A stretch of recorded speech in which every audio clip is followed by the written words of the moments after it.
I'm recording. I am Aryeh Halivni, along with Sharon Levy from Toldos, Israel. We're sitting here with Sim Goobich in Nahariya at Nordau Street number 22 on June the 7th, 2023. Thank you very much. Okay. Do you want to, are you comfortable? Do you want to sit back? Are you? No, I'm better off this way. Okay, great. If I'm not comfortable, don't worry, I'm not shy. Okay. I would like to start at the beginning. So what I'd like to do is, if you could tell me how far back you knew your family, your parents, your grandparents. Did you know them? Where were they from? Okay. I was born in Montreal, Canada. I never knew my grandparents. They never came. What was your date of birth? Huh? When were you born? September 23rd, 1928. I can't believe that. I'm going to be 95 one of these days, soon. Okay.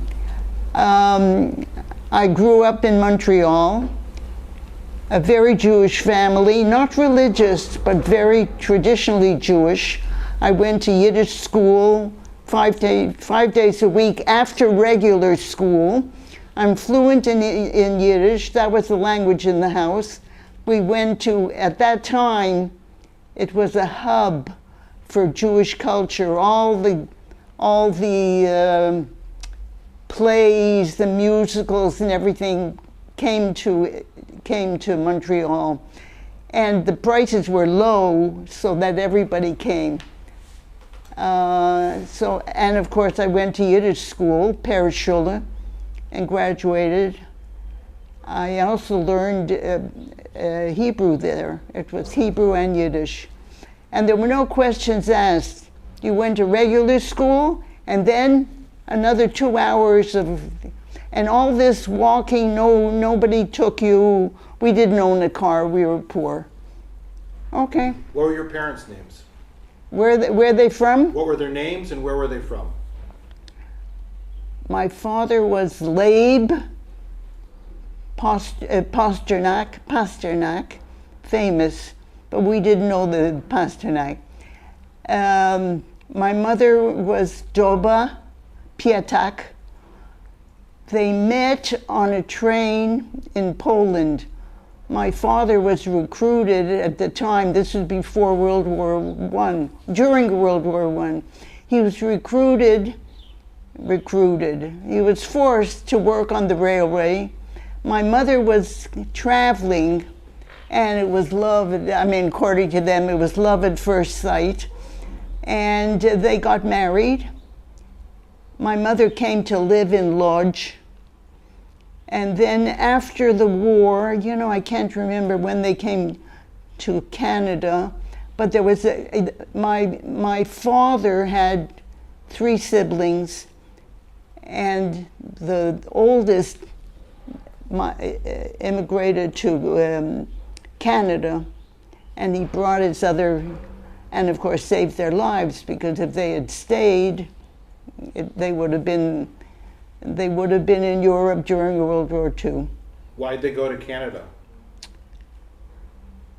I think there was some kind of quota or something, and Canada was easier. So there was a big immigration to Canada, and Montreal had you have no idea the culture, the Jewish culture there was in Canada. In Montreal, I can only talk about Montreal because that was the hub. Yiddish newspapers, Yiddish theater, concerts, and all of them affordable because the community was poor. My father, do you want me to keep talking like that? Yeah. What did he do? What did he do for a living? That's interesting. He was very skilled. All these paintings are mine. I had an exhibition about 4 years ago here in Israel. My father was really talented. He worked as a, but you know, when he came to America, he had to earn a living. So he worked in a textile company. At a certain point during the Depression, the company went out of business, laid off everybody, and my father had no work. So for many years in Montreal, I don't know if you know what it's like in the winter, he delivered newspapers. This talented guy delivered, and he got sick a few times, and finally my parents decided he can't continue. And what he did was he taught himself invisible weaving. I told you he's very, let's say you're a tailor and you make a mistake in a buttonhole and you cut it and it should be over here and you want it over here. They would bring it to him and he would weave it. You couldn't tell the difference. He was really an artist in that. And that's how they earned it. But my mother was a go-getter. And she heard about, there was a, how do you say? It was a canteen.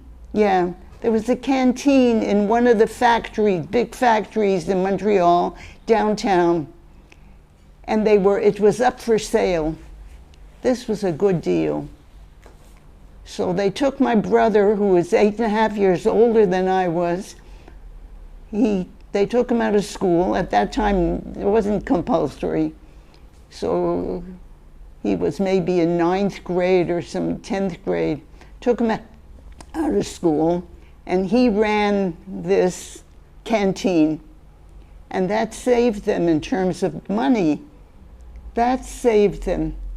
And then my mother, who was a real go-getter, figured out that, what are you going to do with the money? Whatever money there was, she bought property. Inexpensive property, but property brought in money with the rent. So that's my back. Meanwhile, I am living the life of Riley, because I'm not aware of all of this.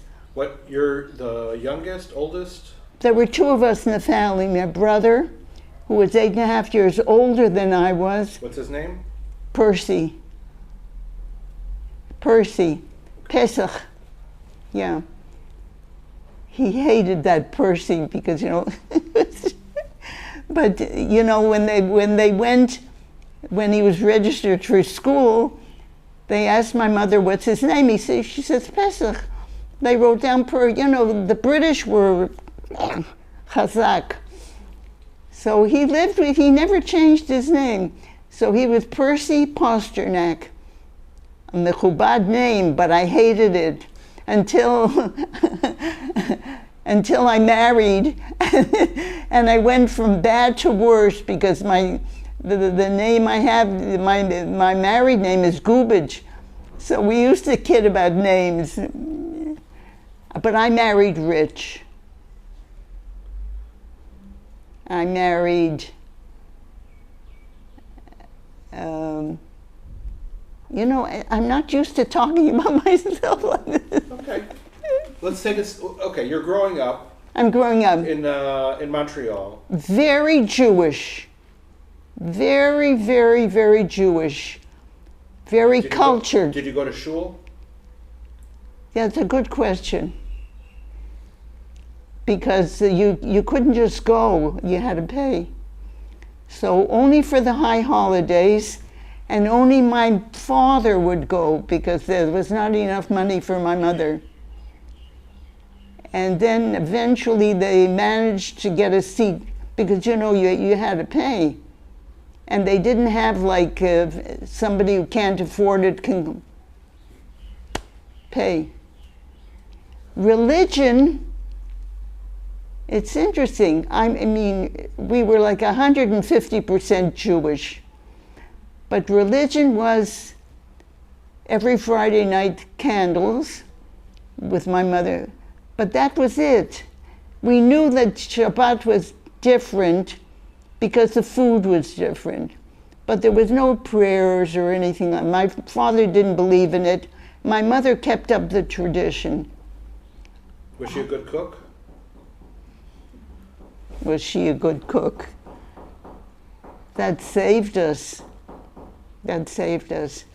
But it's interesting, for the high holidays, somehow or other they managed to find money to buy a ticket. So, I mean, it was, the whole atmosphere was very Yiddish. There was no question about it. Even though we lived in a neighborhood where on one side there were Jews, it's a narrow little street, and on the other side are French, who hated us. But Could you speak French? That's a good question. Very good question. Because from third grade on, French was compulsory. I never learned really how to speak French. I know all the grammar and everything. They never taught, they didn't teach that way. It was a very literary kind of French, but it was compulsory. And could you read in Hebrew? When you were, did you learn how to read in Hebrew? I could read in Yiddish. And there was never any need to read in Hebrew. But I was steeped in Yiddish culture, steeped in it. And there was a lot, it was a rich, rich Jewish culture. Really, I mean, we had everything, concerts, plays, lectures, and for very little money. It was, then of course, you know, the French Canadians didn't exactly like us. And I many times would run home from Hebrew school, Jewish school, being chased. Oh yeah, sure. So we ran. But they hated us because they felt that we had killed Christ. You know, they weren't educated. And in the church on Sundays, this is what the priest taught them. So the Jews, we had a very iffy kind of situation in Canada, in Montreal. And eventually the Jews, whoever could, left and went to live in Toronto, because the anti-Semitism was so bad. So my family now lives in Toronto. So you're growing up in Montreal, and when is the first time that you hear about Zionism or the land of Israel or anything like that? Well, in Yiddish school, the JNF used to have a box. We didn't really pay attention to it. And actually, you know, I'm trying to remember when HaShomer Tzair entered, because they were that's when the Zionism began. But I didn't join HaShomer Tzair because of Zionism.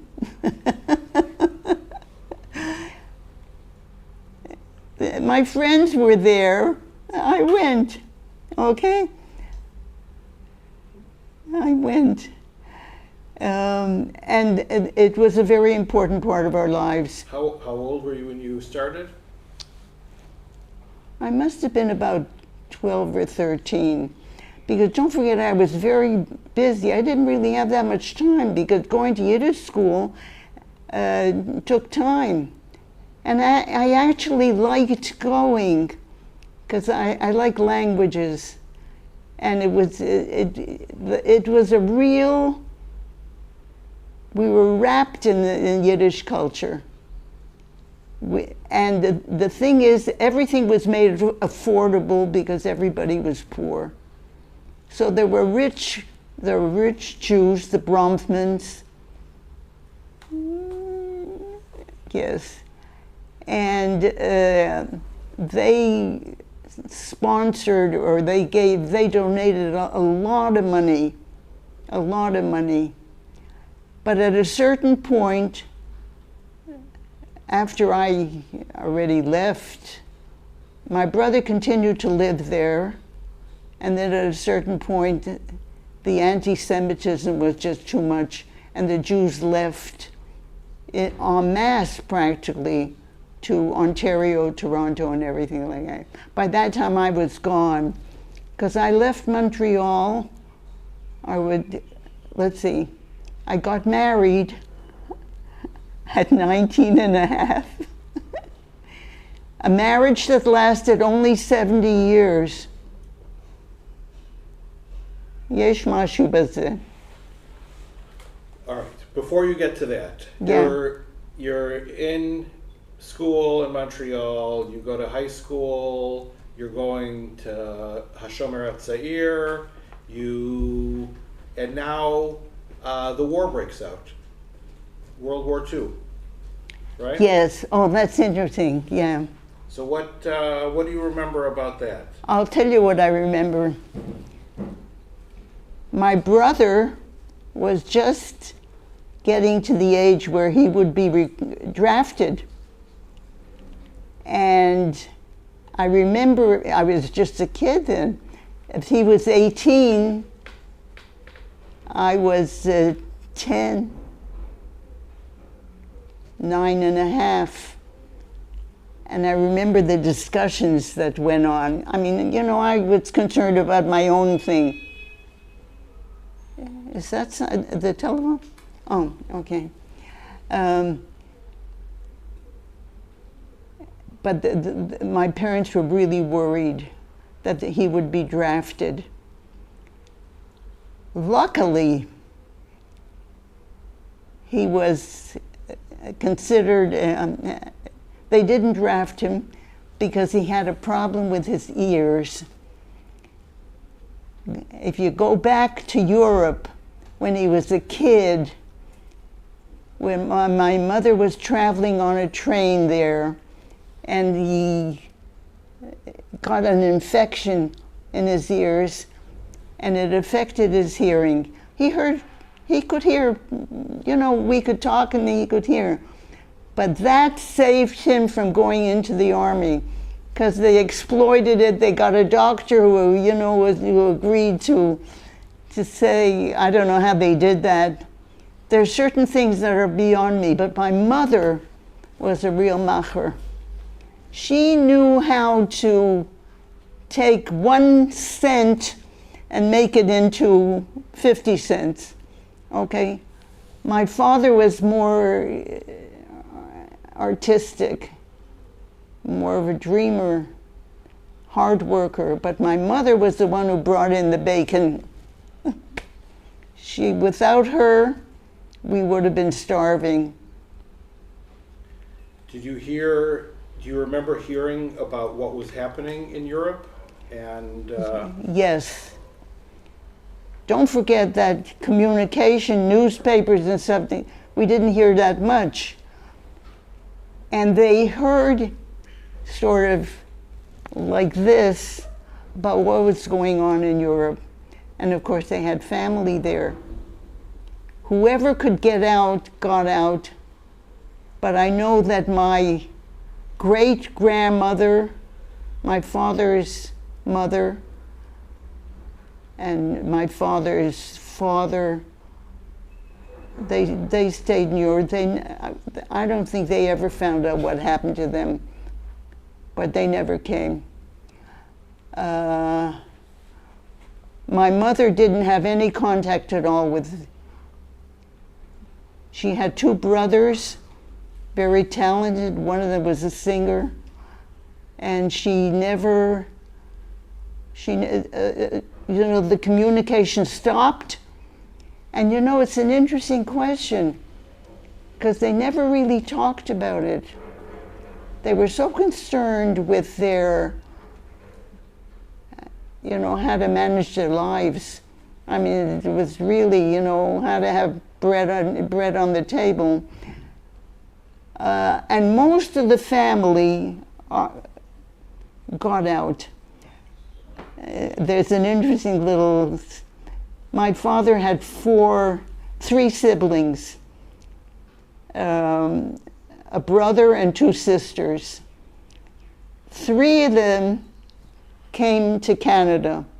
The youngest was unmarried, and she was still in Europe. And the siblings, as much as they didn't have money, managed to save enough, gather enough money to get a ticket and bring her over to Montreal. You would think that this young woman would be grateful. She resented them pulling her out of Europe, resented to the point where she didn't talk to them. Now, the other thing is, do you know Yiddish?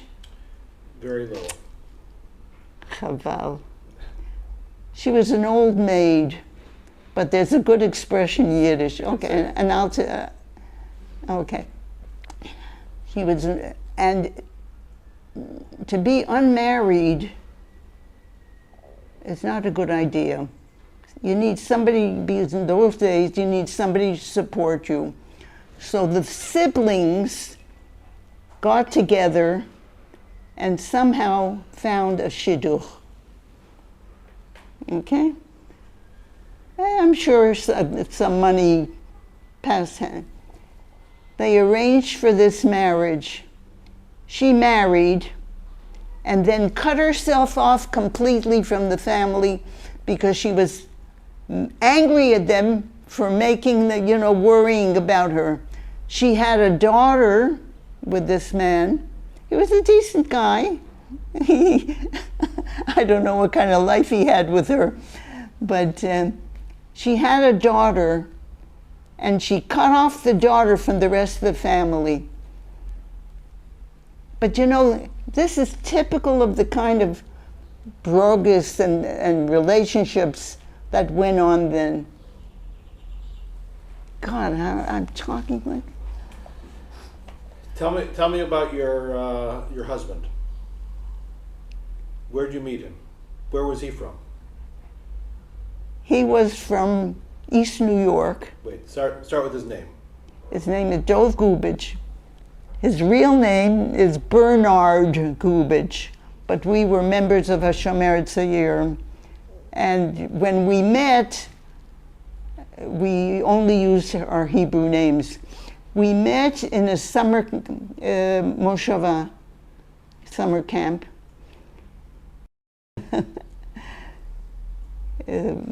How old were we? 18. This was a camp in Canada, in Lachute, Quebec. And they needed madrichim.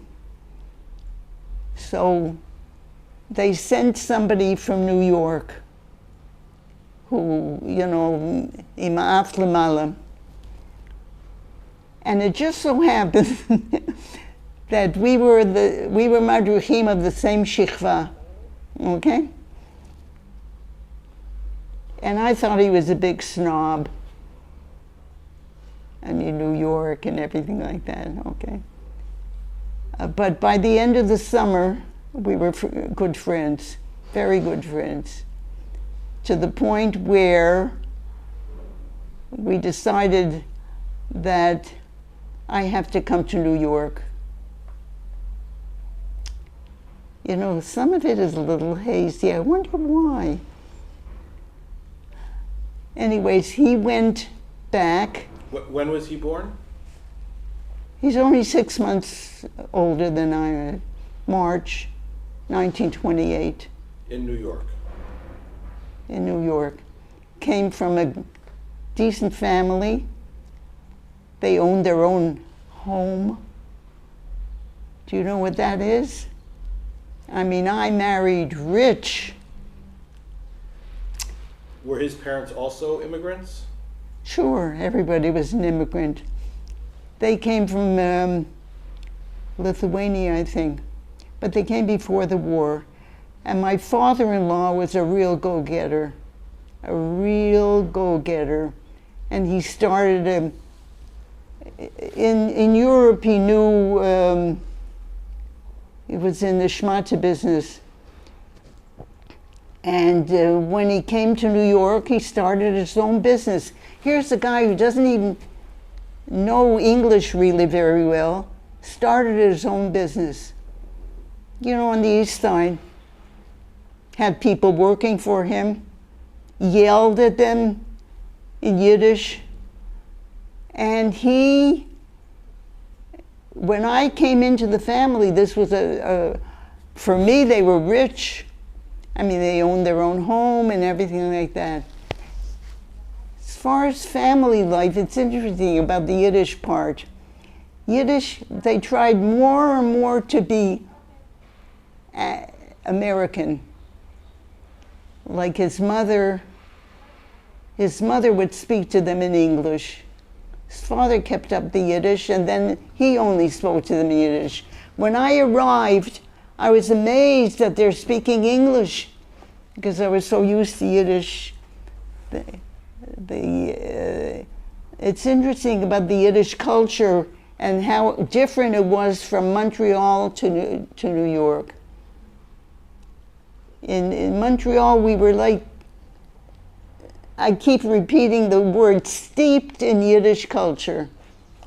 Here, the parents spoke Yiddish between themselves, but they were sort of pulling away from being, you know, it was a kosher home and everything like that, but the children didn't really get the feeling of Yiddish.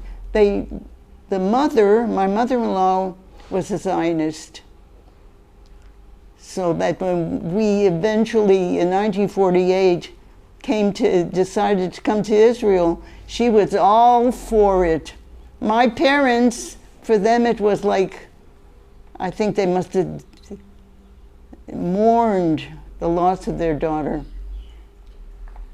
All right, you meet in camp, in the Shomer Tzayir camp in Quebec, and you decide now that you need to go to New York to spend some more time with him?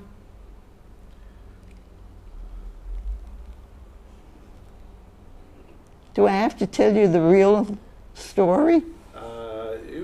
You get to tell whatever you want to tell. When I think about it, it was quite a feather in my cap to have an American be interested in me. Not that the Montreal boys were, but the ones that were part of the movement were losers, okay? It doesn't matter that later on they became professors, and it doesn't matter, they were, and here this good-looking, where's the picture? I mean, really good-looking, blonde, okay? Shows an interest in me. So by the end of, God, I haven't told what difference does it make? By the end of the Moshava, we had decided that this is it. We are a couple. And he was supposed to go back to New York. No.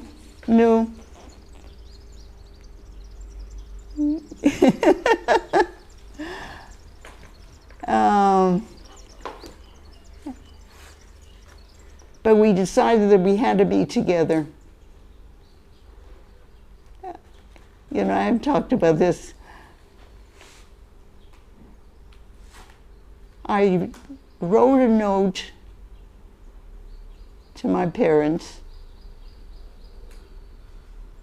and left.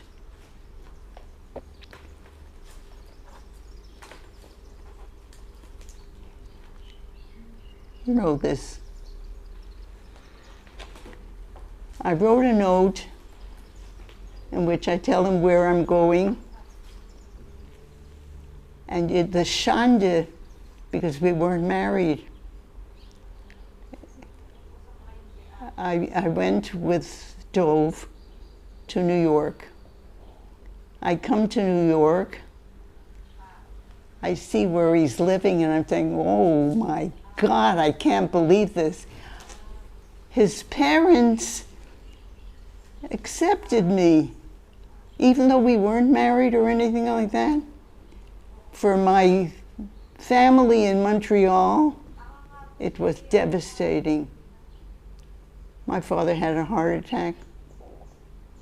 My mother and my brother, you know, everything was on him because there were just the two of us. It was, it just shows you how selfish, self-centered. I mean, I was 19 and a half. I think to myself, how could I have been so cruel? But afterwards we made up, and you know,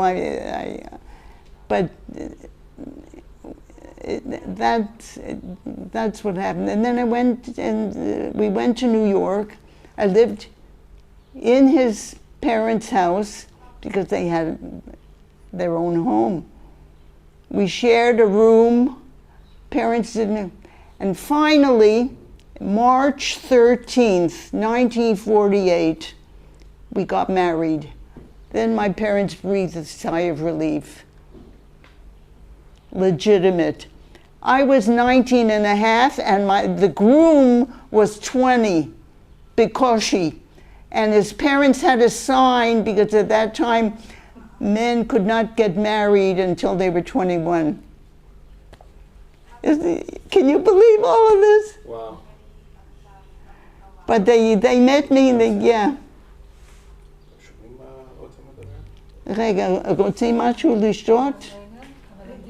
לשתות? אני שומעת אותה, אבל הסתכלתי באוזניות, לא שומעים, אבל אוקיי. שתהיה מודעת.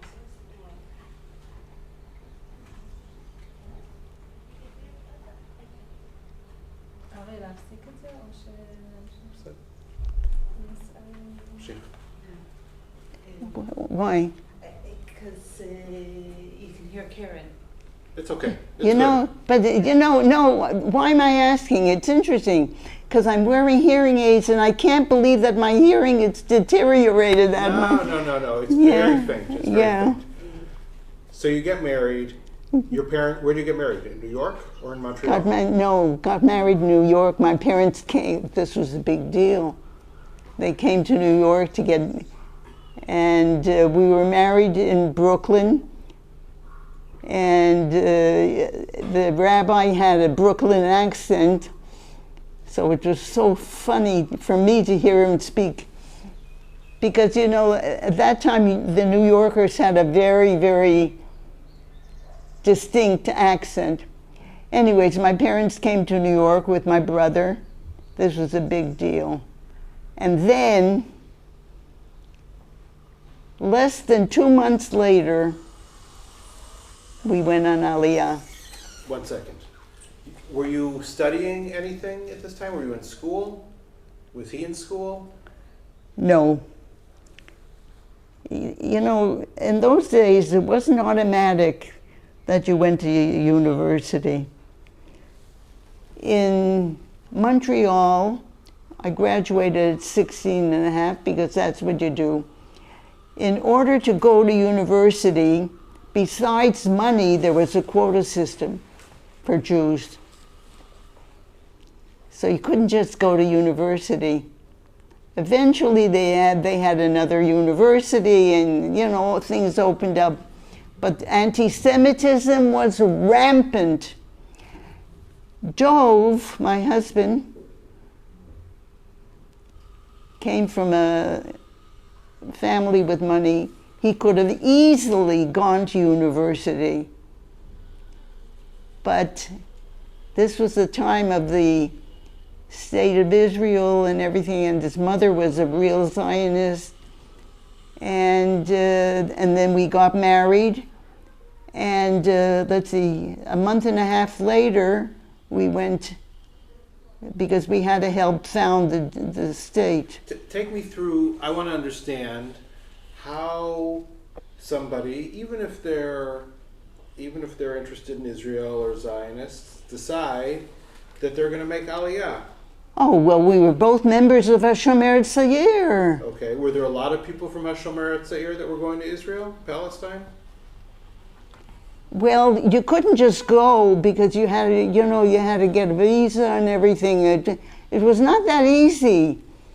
I don't remember, here it's very hard for me to, I can't remember, but somehow or other, there was a ship going to, the Marine Corps, going to Israel. At that time it wasn't Israel yet. Right.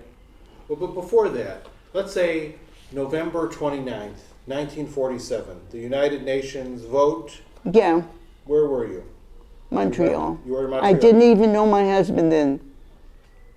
No, this is in 1947. So you knew you were. Oh, no, yeah. yeah. Right? Okay, 49, yeah. So, do you remember any, was this a plan that you had, we are going to get married and we're going to move to Israel? That was the plan? Not really. A lot of it, I mean, we thought we were so mature and everything like that.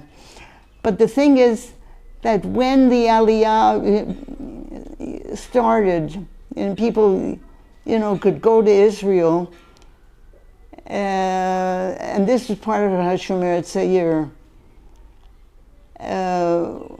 we wanted to be, it was Kibbutz Aliyah Hey, it's people from Sasa. These were older people, and we sort of hitched a ride with them. They weren't that happy to see us, because we were, at that time, even a year difference. But these were the Sasa people. The men had been through the war, they were veterans. And here these two kids are joining them, But anyways, they accepted it. All right, so you get married and now you're going to go to Palestine, right? You're going to go to Palestine and when we got married, we weren't going to go anywhere. We were going to stay and, live. The plan wasn't to go on Aliyah. Okay. But we got married, and then we were still members of HaShomer Tzair, and that's when the Aliyah began. People started illegal. We kept hearing stories of the illegal immigration. They'd go through Europe and everything like that. And once it was opened up, I didn't want to go at all. But Dove said, we're going, and I was such an innocent. I mean, his mother was a fervent Zionist, so that when he said, we're going, she was all, she even managed to supply the money. Okay. So we got on this ship. And these were troop ships that were converted. And the Marine Corps was one of the ships that was originally a troop ship and was converted and filled with the people who wanted to go to Israel. Legally? Legally. You book passage and Yeah, we didn't pay for the ticket, those parents paid. My parents were devastated. Devastated. But what did we care? I do a lot of writing. I write the selfishness of kids. To this day, we weren't unique, but And my parents we were steeped in Judaism, but they weren't Zionists.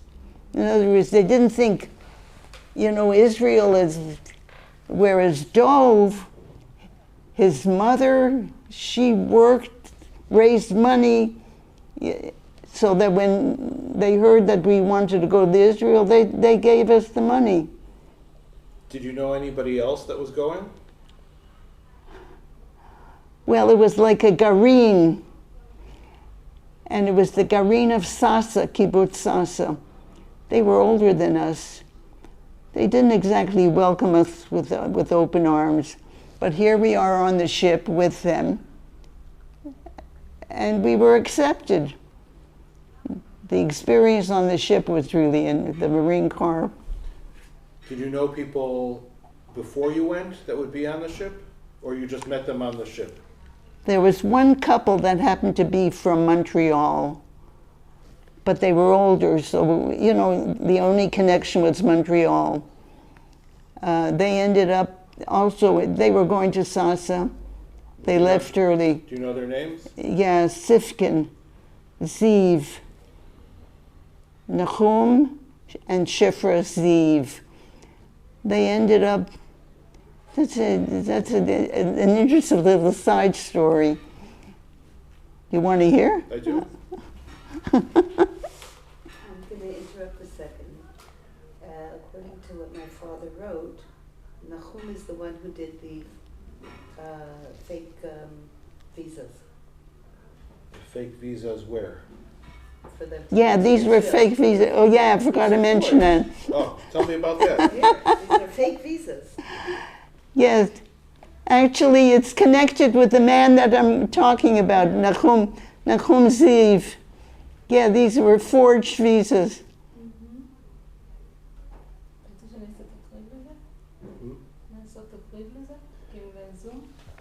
Okay.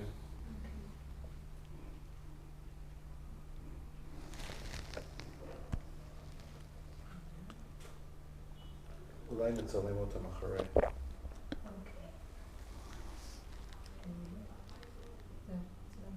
Okay, wait. So tell me, you needed a visa in order to get in. Yes, and then Nahum Ziv, who ended up in Jerusalem. What was his name before Ziv? Sifkin. Okay. Nahum Sifkin.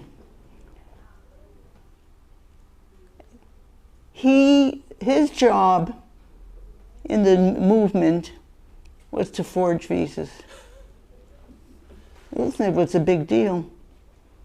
So we got in on a forged visa because you just couldn't get. But by the time we came to Israel, the state of Israel had already been declared. Right. Well, that's a whole nother story. So we'll get to that now. Yeah. So you board the ship with your forged visas. When do you depart? What? When do you leave? May 4th. From New York. 1948. Where do you leave from in New York? Where do we leave from in New York? There was a port. Okay. Yeah. And the thing is, yeah, bevakasha. You want to refer? Okay. Dov's parents actually come to see us off. My parents, for them it was evil. And we get on this ship, the Marine Corps. There are 69 men on the Marine Corps. There were Arabs on the Marine Corps. It was a troop ship, so you can imagine what the conditions were. Bunk beds and stuff like that. And we set sail. There were Anshe Hagana Meyachuz on the ship. They were sort of, I think, giving the guidelines. What they didn't plan on was the fact that the captain was an anti-Semite. The plan was you get on the ship and goes from New York to Haifa with maybe one stop, I think I don't remember where the stop was, okay? One stop for refueling or bringing on passengers or something like that. Okay. Athens. Huh? Athens. Athens? Was it Athens? Okay. Are you nervous? Are you excited? I am, no. Because don't forget, I was almost coerced into going. I mean, I got used to the fact we were the youngest on board. You know, they were Haganah people there. You know, they accepted us, but it was there was not a communal kind of feeling on board. Anyways, we stop at where did it? Athens. Not according to the plan. At Athens, the who was it? Police? No. Arabs boarded the ship. No, Beirut. No, that's what I knew it wasn't Athens. No. Athens, I think, was just a stop to refuel or take on more passengers on the way. Yeah. And then and then you're sailing. It's May, I don't know what date now. Well, it's around May 16th. 16th or something, like 15th. Well, what happens on May 14th? Yeah. What happens en route? Do you find out what's going on with the declaration of the state? Yes, and there's a big celebration on ship. We celebrated on the Marine Corps. We celebrated the declaration. It was really exciting. And then the next day, I think, or 2 days later, they were taken prisoner. So what you celebrate and then you land in Beirut. You stop in Beirut. Not according to plan. This is a protest, but it didn't help because they got on board and they removed 69 men, and they theoretically said it'll just be, you know, overnight or something like that. It ended up being 6 weeks. Okay. You're on the ship and it docks in Beirut, and what happens? Who boards the ship? Who starts giving orders?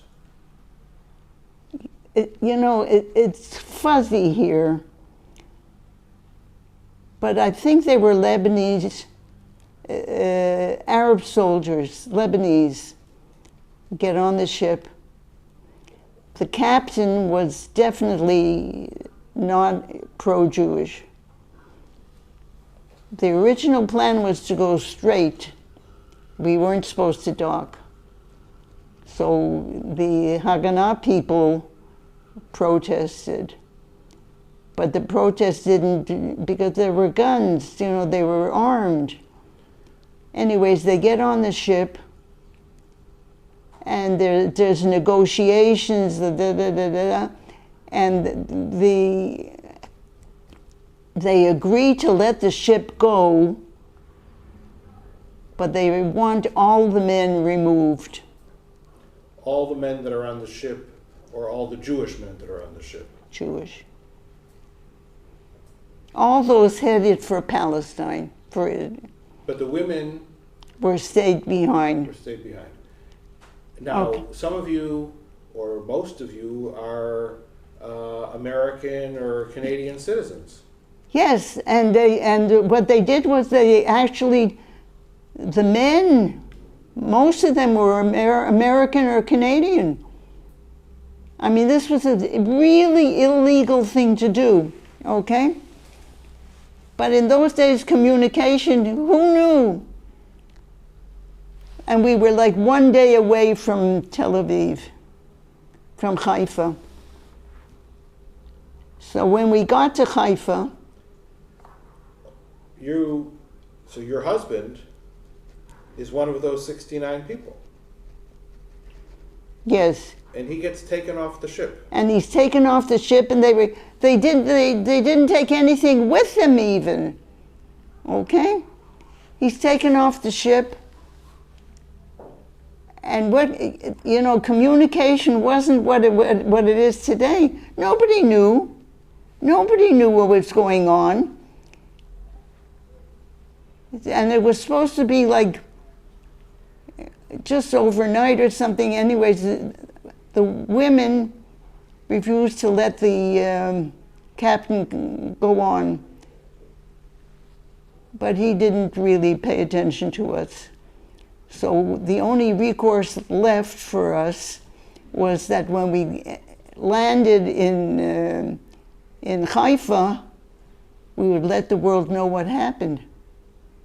So when we came to Haifa, we refused to get off the ship until, I don't know what it wasn't called Israel, but came on, and officials came on, and we told them what had happened, that American citizens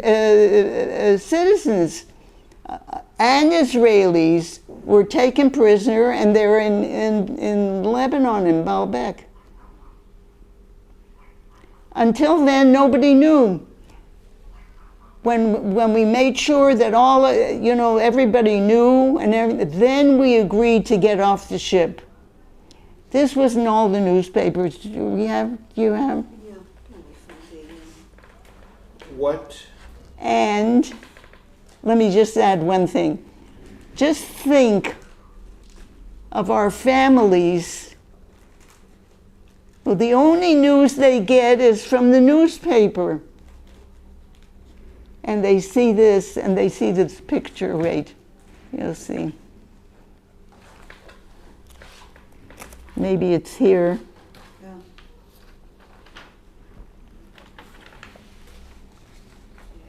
Got this.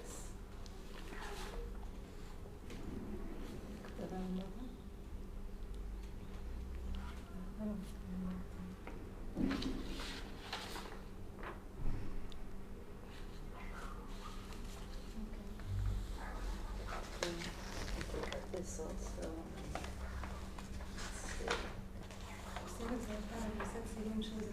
Yeah. We'll take some of these pictures after.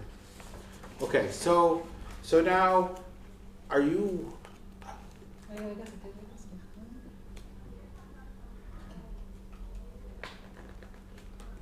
Can you describe what you're feeling? You got married 6 weeks ago. Your husband is now taken. When I think in retrospect, I was a kid. They were waiting, in that time, these open trucks. The kibbutz had sent an open truck to pick up all everybody was coming to be part of kibbutz Sasa. We were going to Ein HaShofet, we were at Garin there in training until we went. And it was only then, that when the women, when we gave our interviews and we let the world know what had happened. So I get to Ein HaShofet, to the Garin there. I'm not welcome, because I'm not part of them. I mean, do you know Yiddish? Say it. Noch schleppers. Yeah. Okay? What are you doing here? You're supposed to be back in America, running Kfutza. So the welcome was not that great. And of course, where is Dove? Because no communication, nothing. And then I began to hear things happening, and there were negotiations because these were American citizens. This was an international thing. Finally, with the American ambassador and everything like that, they negotiated for these prisoners to be released. This was 6 weeks later. And somebody really had a mean streak. The agreement was that all the 69 prisoners would get on a ship and go back to America. And what ship was it? Can you imagine? The Marine Corps? Yeah, a sister ship. It was b'mishpacha. So Dove and the other guys, no, I have to backtrack. Of the 69 men, there were Anshe Haganah and everything, and they jumped ship. And suddenly they appeared in the Chadar Ochel of Kibbutzeno Shofet, where we were.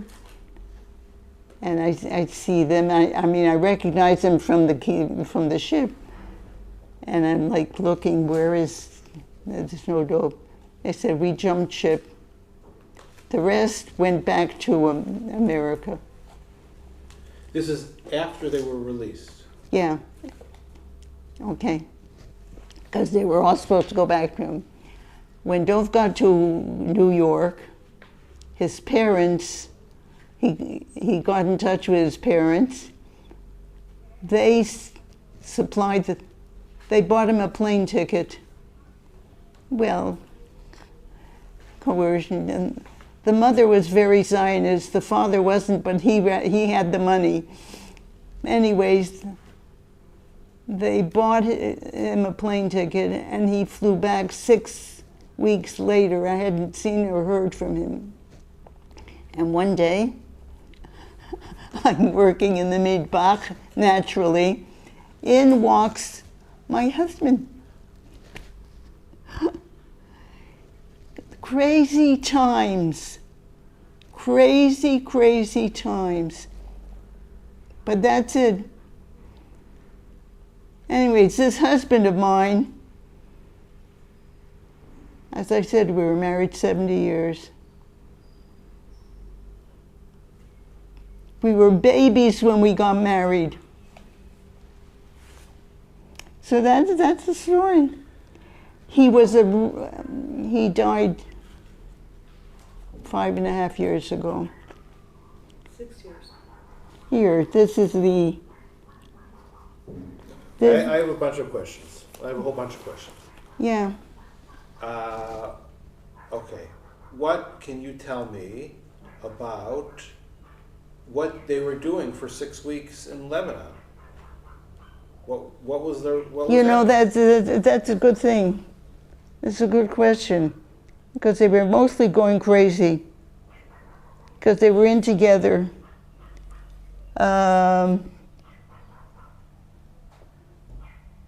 They did a lot of talking. They didn't do anything. Just hanging around. And everybody talking. It was, and when I think of my husband, he was a kid. So he wasn't naturally accepted by, what are you guys doing here? And from America. What did you leave, And the thing is, he could have... What were there were some Israeli, Palestinians that were there. What were they doing why were they on this ship? No, the Palestinians weren't taken prisoner. No, the Jewish Palestinians. What were they doing, the Jewish? Yeah, what were they doing on this ship? They were coming on Aliyah. No, but they were... Oh, no, on Sheh Haganah. Yeah, what were they doing? Why were they there? Why were they... Look, there was a lot of business going on with arms. a lot of negotiations. And New York was the hub. So the Haganah had a lot of agents in New York dealing with arms.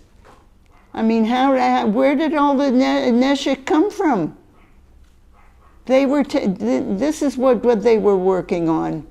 Aside from, there were some that were working for, the Declaration of the Independence and everything.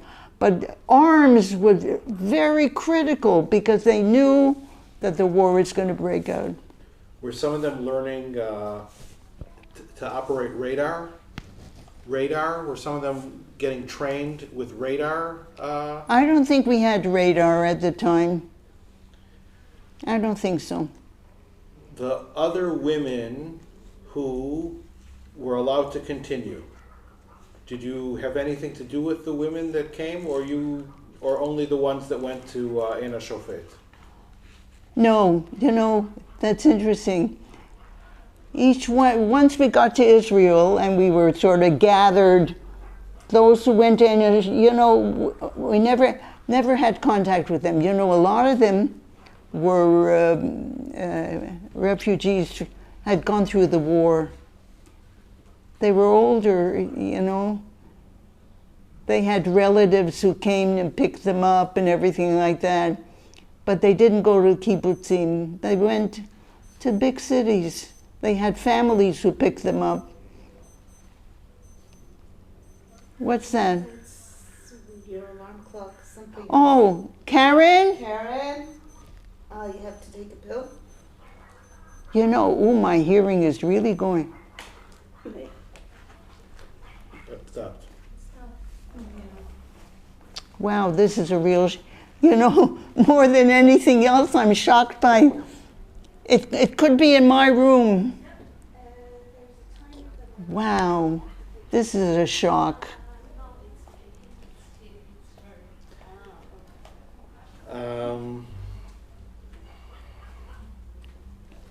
There's an alarm? No, it's your clock. It's your watch. My watch? Here? That one. Okay. Okay. It's usually Okay. maybe I'll keep it in my room. Okay. Wow.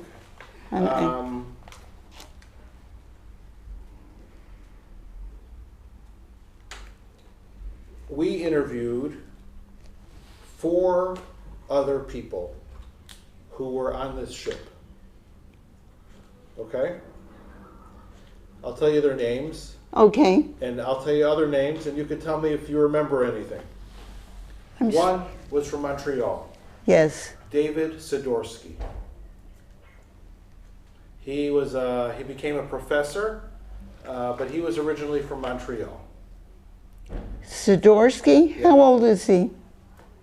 He's not living anymore, but he was probably a little older than you. Yeah, I don't know. But he came to volunteer to fight. He came to volunteer to fight. Yeah, there were a lot of volunteers, by the way, of the men. Yeah. Yeah. No. Who else? 2 other women, Muriel Eisenberg, No. who married Moshe Ahrens. Muriel Oh, Ahrens. yes. Now, she was older. Okay. Roberta Hodes. How Yeah. old? How old would she be? I don't know. She's not living either. Neither is Muriel Ahrens. No, And- they were older. And one other Israeli, Yeah. Danielle Daron. No. Okay, and then there were all these other, like, somebody else, Steinberg. There was a Steinberg, American, Chicago maybe? No. You have to, first of all, in Sasa, we were the youngest, okay? And the people in Sasa were in the movement together in the States. They knew each other, just like I know from Kibbutz Barkai, Kibbutz Aliyah Vav. I mean, I grew up with them. In Sasa, we were like foreign agents. What about Shifra and Nachum? Yes, I know them, knew them. Shifra and Nachum, it's interesting. They ended up in Jerusalem. They never went back. You know, Are they still living? I doubt it, because they were older. They were really active in Jerusalem. They were really an active part of. Schiffer was a teacher. I know more about her. She came from a very religious family, and they kept that tradition in the. They ended up having, I think, 4 children, and Nachum. He had a brother or a cousin. His name was Nachum Sifkin, and then they shortened it to Ziv. And I don't know how to say it. He was a bit of a macher. He knew how to ech listader, you know. But it's interesting that they never went back like many of the people that, you know, that came on Aliyah. They established themselves in Jerusalem, and because their Hebrew, especially Shifra's, was excellent because she came from a family where I think they may have even spoken Hebrew in the family. And they ended up having, their children went on to do well. But we didn't keep up the contact with them. What happened next? Your husband comes to Ein HaShofet, he shows up there, and then what? I faint. You know, we take for granted communication. But when he walked in, I just couldn't believe it. And the thing is that, you know, there were men who jumped ship, but he was a kid. He went on to New York. His parents were there to greet him. He probably said to them, I'm going back. And they bought the ticket and they came, okay.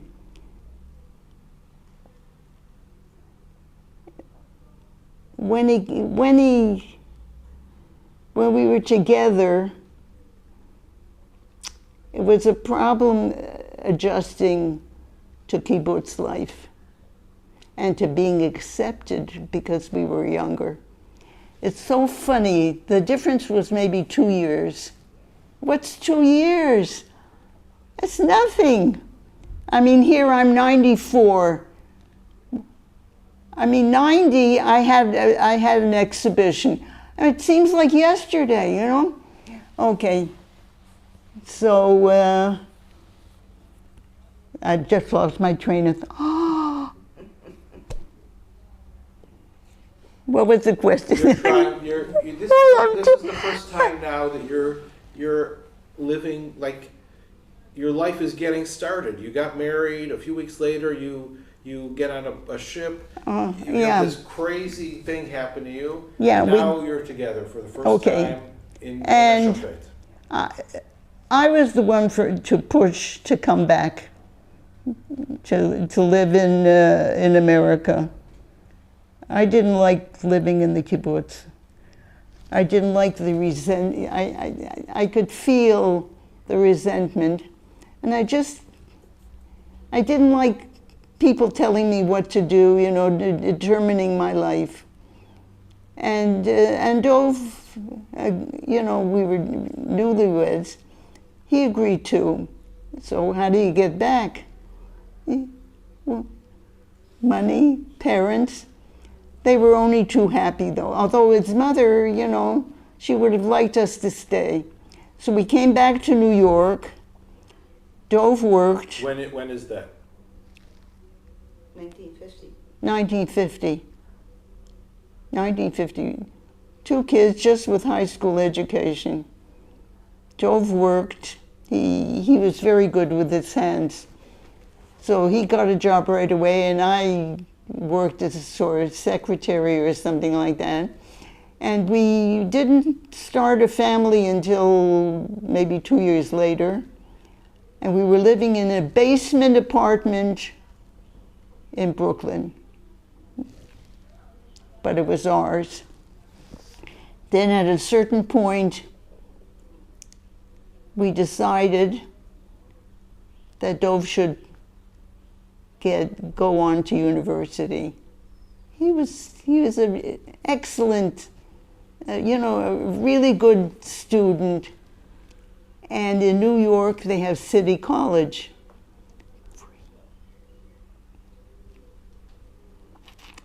The magic word.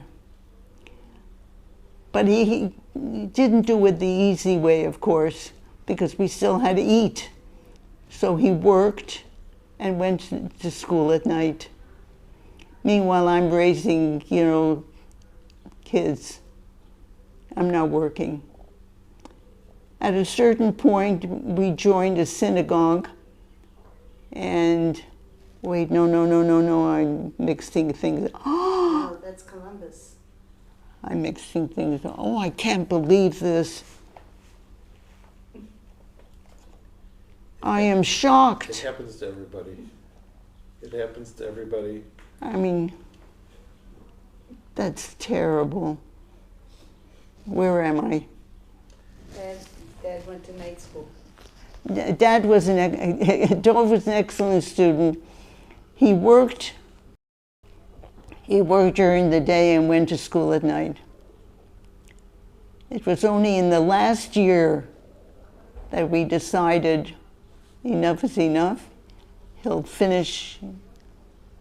his degree by going during the day, כמו שצריך. Okay. And then, so when do you stayed in New York? No, we lived in New Jersey, Fort Lee, New Jersey. Okay. Because it was cheaper. But the schlep, but it was still cheaper. We lived in a rented house. And I began teaching Hebrew school. And raising the kids. When did you come back to Israel? In 1971. 1971. And when I think about it, I still have a guilty conscience. Don't listen. I still have a guilty conscience about it. Why? I'll tell you why. We had 3 kids. You were still in elementary or junior? I was 13 when we made Aliyah. I was 12. Well, yeah. 4. I have a son who was an excellent student, and a daughter, excellent students. They come to Israel. The language of instruction is Hebrew, not English. I think they had a hard time, and till this day, I have a guilty conscience about it. It's true that my son graduated from Hebrew University, and he has an MA. He's not in Israel anymore. Do you want to hear this? I wanted to wrap up. Where did you come to back in Israel? Where did you make Aliyah to? Rehovot. Why? Because at that time, we didn't just come on Aliyah, we came with a job. Tasiav Yagit was recruiting vigorously. So we came to, Dov was working at Tasiav Yagit. We got an apartment close enough, because we didn't have a car at the time. There was just Hasa'ah. And that's how And the rest is history. And now... Second, you skipped. What? You skipped Sasa. Oh, yes. Oh, And 2 years in and Sasa. Shara Golan. And Shara So let's Golan. go back. Tell me about, your But name. you're leaving. Where am I leaving? Oh, okay. You're an Eina Shofet. I'm in Eina Shofet, and we're part of a You're part of Garin. the Garin. And then Part of a Garin. The war is broke out. This is that, and Shara Golan was overrun, and all the kibbutz, they abandoned the kibbutz. When they came back, the kibbutz was in shambles, and they needed to rebuild it. So they sent part of the Garin to Shara Golan. For us, it was wonderful. They were so nice to us. You know, it wasn't like Eina Shofet. They treated us like, in Shara Golan, we were like, okay. And so the Garin is in Shara Golan working, and at a certain point, we're told that we can go on, Hitchashvut to Sasa, an abandoned Arab village. It was more than a village, it was quite a big. And in, what's the date that we went on? Show you what Sasa. January. January. You know what January is like in Sasa? We used to get snow. We have our Montreal Chaverin brought their skis, they could go skiing. And we're in these abandoned Arab houses, no heat. And all this time, I didn't even want to be in Israel. But it's interesting that we were accepted and not accepted. And at a certain point, Dov, who was an excellent student, felt, he'd like to finish his education. And we didn't really feel accepted. We always felt like outsiders at Sasa because of the age difference. So at a certain point we decided, with my pushing, that we go back. How do you go back? You need money. Mama and Papa. So we came back. So you went back from Sasa. From Sasa. And at first, we didn't have kids yet, fortunately. We started a family, and Dov worked. And at a certain point, we knew he had to have his degree. So, in New York, you can do anything. Right. You can even get a degree at night. And City College. Right. Yeah. Okay. And then eventually I ended up getting a degree, but not in New York, in Ohio. We're in Ohio. Columbus. Oh. Ohio State? Yeah. I already had 3 kids by that time. Which part of Columbus did you live in? Yeah, that's a good question. Because Ohio State is sort of in the north, and we lived it took me a while, public transportation. But determination is really something. And, support, because Dov said, listen, you supported me when I was getting my degree. And then we were very active in the synagogue in Columbus. Which synagogue? Tifereth Israel, Very, very Who's active. the rabbi? Zelizer, you know? No. Yeah, Zelizer. I mean, I taught in the Hebrew school. The kids went to, we went to services every week. You know, we were really, because we felt that we wanted the kids to have the Jewish Jewish education, know about Judaism. And we worked in it because it was, in Columbus, it was very easy not to do all of that. And then we came on Aliyah. Okay. This is great. This was a great story. You think it's a great I story? think it's a great story. But you know, I believe everybody has a great story. I do too. I absolutely. That's why when we come to interview people, I am convinced. People say, oh, what am I going to say? I say, I am convinced everybody's story has something interesting, has some things that people didn't know. I told you, we've interviewed 4 people that talked about the Marine Corps. 4 different people on the ship, and to the best of my knowledge, none of them mentioned forging the visas. So that's a whole Yeah. new part of that story. Oh, I think it's yeah. great. Nahumi's no longer alive. He was really good at it. Did you show the forgeries? Yeah. All right, so here's what I suggest. I think that we'll stop, and then we should figure out how we want to take pictures of some of the things in the albums, or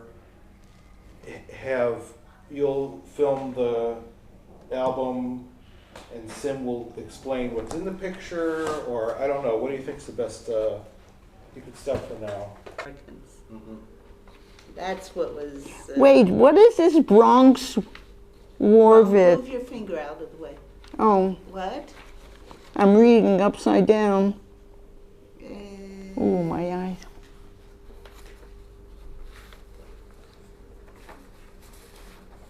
You know, when we left, it was Palestine. When we arrived, it was Israel. That I remember it's like clearly. that movie, what was it called? The man who went up a hill and came down a mountain? Oh, something like that. Yeah, something like that. But I'll never forget coming into Haifa under an Israeli flag, the Ayamashu. Even though I didn't want to be there in the first place. You didn't want to come back the second time either.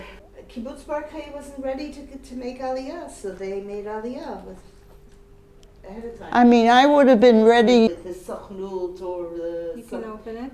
Yeah. You can open yeah, now. and this You is, can open. Sasa when they No, first open. lived there. Can you do it again? We have a picture, I No. had it, and I don't know, I haven't been able to find it. I'll eventually find it. You see, You know, this, road that's sign, why it's and it covered has in this, British, like, British. Okay. Poncho, And what is and you see this blizzard going by. What is this? 1950. Okay. What is this? This? passport? That Yeah. you say, oh, well, that's New York, it's Canada, that's... I'm from Cleveland. I grew up in Cleveland. Ah. Tell me You can when. open. Okay. So I'm familiar with Yeah. snow and Yeah, well, Columbus, we would get all the cold winds because there was a... What did you want to Okay. say about it? What do you want to say about it? Yeah. Did you want to say something about it? No, all that wind, I remember that. to get Plitim, and there was a lot of Aliyah, a lot. And how they handled it, I don't know. By the way, my father's family came from Belarus, New York. They were rich. They had their own I car. married, yeah, I definitely They married. had a house which was a 2-family house that they owned. My grandfather had a factory. You know, He manufactured doll shoes. And at that time, the dolls And that was big business, dolls. Oh, this is They had really- shoes, both parents, and they were not happy. They were definitely not happy.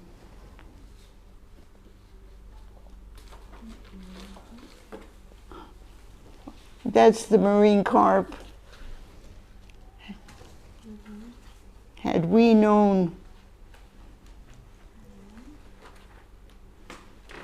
Well, here I it's, saw it someplace. if this index is correct, Yeah. it says Beirut Baalbek. So I don't know if that's. This is Sasa, Fort Lee, Nina, This. Dinah, who were going to Israel, were arrested. Or from vague, on the way, and they were taken to Lebanon. And they came back, then they had to come back to New York on the same ship. And then it says the 4 young men are, and one of them is Goldman from Martin Gross, Carl. Bernard, they don't even have the name right. Bernard Goobich for New York. The Yiddish isn't even good. They didn't believe